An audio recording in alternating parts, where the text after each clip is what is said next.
Pemirsa, menjelang new normal di Jawa Barat, Bandara Udara Hussein Sastranegara Kota Bandung siap untuk menerapkan prosedur pelayanan kepada penumpang dalam situasi new normal atau kenormalan baru.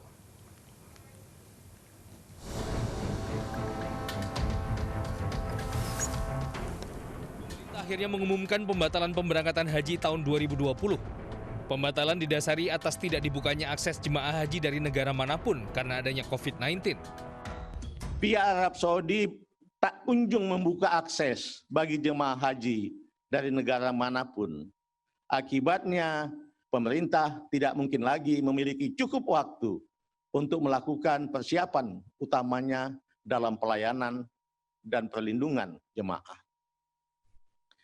Berdasarkan kenyataan tersebut, pemerintah memutuskan untuk tidak memberangkatkan jemaah haji pada tahun 2020 atau tahun 1441 Hijriah ini.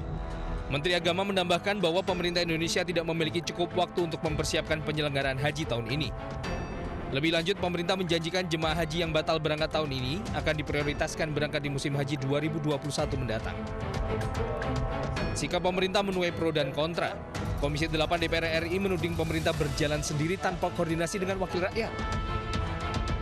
Nggak bisa, termasuk aturan-aturan yang lain, bagaimana mengatur pemberangkatan yang akan datang, perbaikan sektor yang lainnya, cateringnya, pemondokannya, kan harus bersama-sama DPR. Nah, oleh karena itu, saya kira Pak Menteri Agama perlu mungkin mengevaluasi tentang tata cara dalam mengambil kebijakan, karena Republik ini diatur oleh undang-undang, ya kan? Ada DPR, ada pemerintah. Kalau misalkan menyangkut perlunya kebersamaan, ya harus saling menghormati. Tapi kalau bisa jalan sendiri, ya silahkan. Sementara Muhammadiyah menganggap tepat keputusan pemerintah yang membatalkan pelaksanaan ibadah haji tahun 2020. Saya menilai keputusan tersebut merupakan keputusan yang tepat karena memang situasi saat ini sangat tidak memungkinkan untuk pelaksanaan ibadah haji. Selain karena alasan yang bersifat operasional, secara syar'i juga memang haji itu dipersyaratkan bagi mereka yang mampu. Bukan hanya kali ini, pembatalan haji tercatat beberapa kali terjadi. Di tahun 1946, Menteri Agama Indonesia saat itu, Fatur Rahman Kafrawi, membatalkan penyelenggaraan haji karena perang yang berkecamuk di dalam negeri. Sementara pemerintah Arab tercatat beberapa kali membatalkan penyelenggaraan ibadah haji karena wabah. Di antaranya pada tahun 1814 di tengah wabah taun. Tahun 1834 ibadah haji dibatalkan karena wabah dari India. Di tahun 1837 haji dibatalkan akibat wabah penyakit ganas. Tahun 1846 sampai 1892 haji dibatalkan akibat wabah kolera, dan tahun 1987 akibat wabah meningitis. Tim Liputan iNews melaporkan.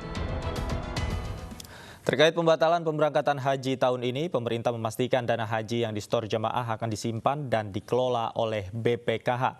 Namun biaya perjalanan ibadah haji bisa dikembalikan pada jemaah jika diminta.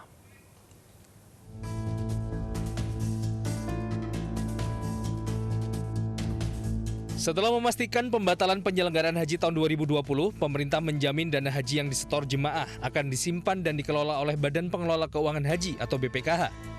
Nilai manfaat haji akan diberikan kepada jemaah paling lambat 30 hari sebelum keberangkatan kloter pertama haji tahun 2021 mendatang. Meski demikian, Kementerian Agama juga menjamin biaya perjalanan ibadah haji akan dikembalikan jika diminta oleh jemaah.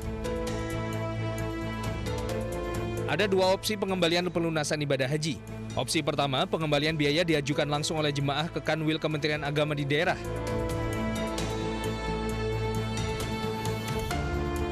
Selanjutnya, permintaan jemaah akan diverifikasi dan bila syarat sudah terpenuhi, maka BPKH akan mengembalikan dana jemaah.